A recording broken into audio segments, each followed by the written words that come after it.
At the end of this interesting book, there are some games, complete games.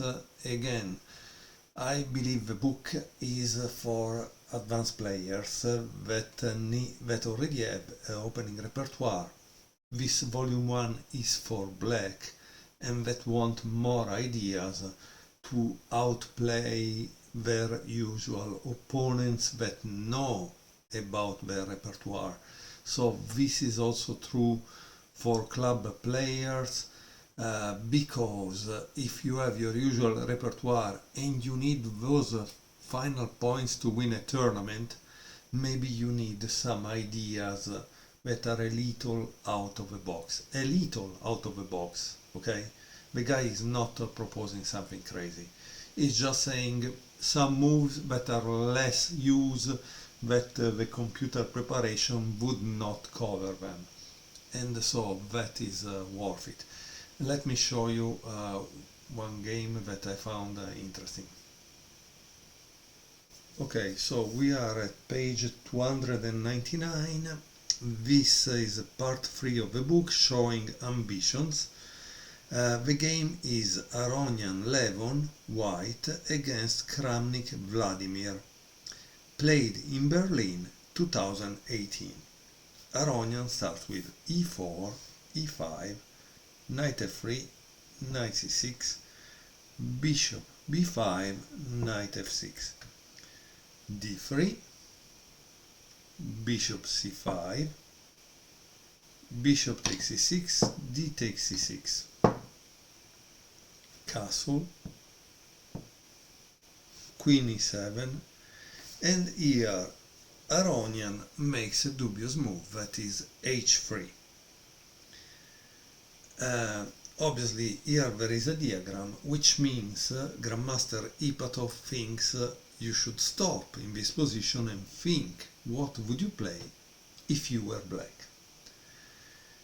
Black is obviously the famous Kramnik, but in this case we are at move 7. If at move 7, obviously should be in theory, right? Especially for Grandmaster of that level. In that time Aronian was 2794, Kramnik was 2800. Okay, Kramnik played rook g8, boom, and here Ipatov right. This is certainly not the sort of move that a white player expects to face in the 4d3, bishop c5, bishop takes c3, 6 Berlin. Kramnik even went on to say that this move closes the entire line. I assume that he was referring to the 7h3 move that creates a hook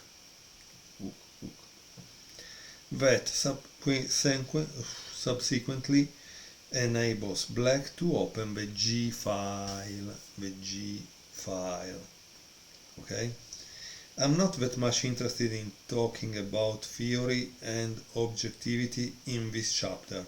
My goal is to show that even a world-class player like Levon Aronian can go astray very quickly once faced with a straightforward plan of forcing mate. And this is in fact very incredible, right? Because Aronian is practically 2800, is not a club player on the weekend tournament. In any case, king h1, knight h5, and this is a novelty. Black doesn't want to spend time on h6 and want to push g5 at once. The surprising part is that it is all objectively correct. More often in this book I will argue about similar ideas when they are not entirely correct. What really matters in both cases is the psychological effect. It is utterly unpleasant for a player with the white pieces to face a direct attack against his king right in the beginning of the game. His initial expectations before the game were probably to obtain a safe position and press without risk. Certainly not to find concrete ways to stop black inside attack. Okay? So it seems that in this position, instead of knight h5, h6 was played in several correspondence games, where black did well too. Now, keep in mind, when they say correspondence game, if they are today correspondence game, they are computer games, okay? Stockfish, Komodo, or whoever they find the best engine that thinks for a few days and plays this kind of move, okay? Not like Kramnik at the chessboard that must improvise and find a move by himself. Obviously, in the book you will find that there is a kind of in fact there is a kind of half page of analysis from ICCF games from 2013, and sorry, I have a problem. Okay, I'm sorry for the interruption of the video. Unfortunately, here is summer and we have a lot of bugs, and one was trying to, or he bite me, I don't know. It's amazing. Okay, so we were at this amazing move, knight h5. White continued with c3, g5, and here there is knight takes e5, and again there is another diagram, which means that the author found the next move amazing. So if you would like to pause the video and put yourself in Kramnik's shoes for 3-4 minutes and think what you would play here. Okay, obviously queen takes e5, probably d4, it's the problem, right? So what is black playing in this point? Black plays g4. It was really a mind-blowing to see such a game in the candidates tournament. If I hadn't known that it was Kramnik playing black, I would have thought that this was a game from the 1800s, or played by young kids who love to attack. Of course, I don't mean to offend either player. I was just trying to communicate my point that one can rarely see games like this when a world-class player is directly attacked by another world-class player right in the opening and in such an important event. Okay, how did white continue? d4.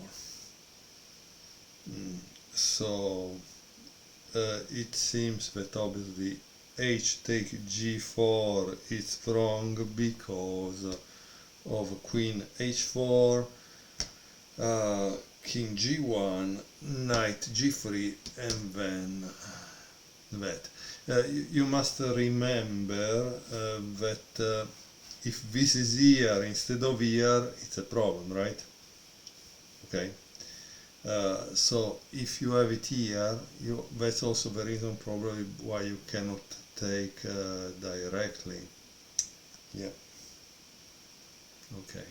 So d4 was the move to block this from being unable to defend g3. Bishop d6, g3, bishop takes e5, d takes e5, queen takes e5, and queen d4. And here obviously Ipatov makes another comment that is in line with what he's trying to communicate with the entire book. Okay, he says, look, black played queen e7, the best move is probably queen takes d4, okay, but it's psychological, this point, no? because it's very unpleasant for white, and it's keeping the pressure and the possible checkmate attack on this side. Okay, so what happened is that white played h4, c5, queen c4, and here we start to see what Ipatov said in the beginning, that sometimes some situations allow a player to start to play badly. And here he said, Aronian started to misplay the position. I will not dare to judge him because I would have lost quickly as white too. The right move in this position found by the computer, it's queen d3, okay? But, so imagine how silly it is, just a different square, and it makes all the difference, right? Bishop e6, queen b5, c6, queen f4, f5. At this point, white is already objectively lost. He has spent too much time playing with his queen and is way behind in development. If we remember the saying of the fourth world chess champion, Wilhelm Steinitz, the side that has the initiative should continue his attack, otherwise he will lose his initiative. Okay. We will understand Kramnik's intention to open the king side as soon as possible. Okay, so let's see what happened after f5. We have bishop g5, great move, right? Rook takes g5, even greater move. H takes g5, f4, trying to open it, right? Queen d1, rook d8, queen c1, f takes g3, knight f3, rook d3, rook d1, and bishop d5. Amazing move. Honestly, if you have seen enough of games, classical game, played in the end of 1800 or the middle of 1800 with black, or the beginning of 1900, you have seen this thing happen and over again. So it's possible that Kramnik had in mind some of his examples when playing this game, okay? Okay, so let's see how it continued. f3, try and probably to g takes f3, e takes d5,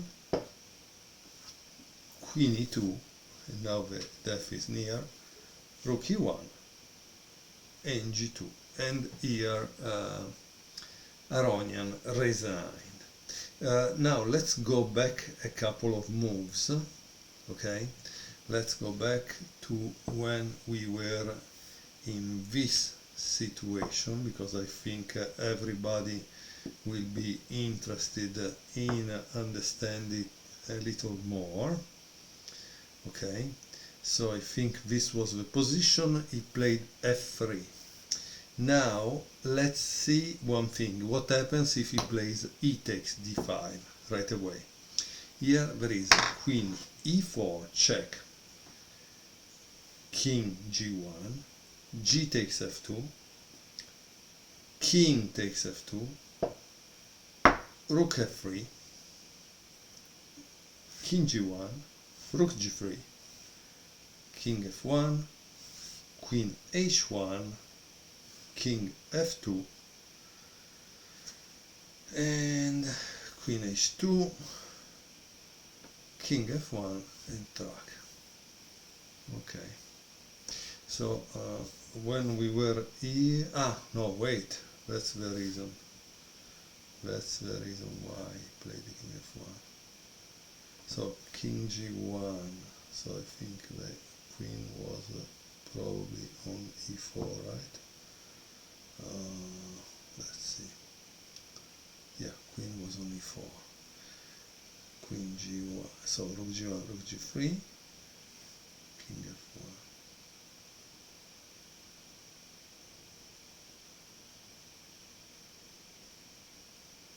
Ah, the rook is on d1, that is the thing. The rook was on d1, that's what I made a mistake. So let's return back for a second, because I really want to see this sequence. I'm kind of curious about the sequence of events. So it was like this. Like this. Yeah, I think this is the... So my mistake was that the rook was in e1. This is the position. He played f3 instead of f3. If he plays this, queen e4, g1, takes,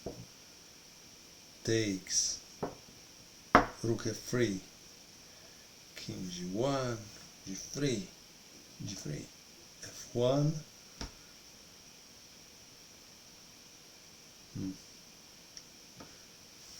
Check. And instead of this, I wanted to see this. I think this is not working because of this. Okay, that's what I wanted to see. Obviously, the computer already calculated all these lines, but it's nice to see them over the board. Again, Alexander Ipatov gave us 2 books with this kind of unconventional opening repertoire, trying to teach us a more different approach to the opening that maybe surprises our opponents, and thanks to that they start to misplay, and when they start to misplay we have a chance to win, like we saw in this beautiful game by Kramnik. I hope you enjoyed it.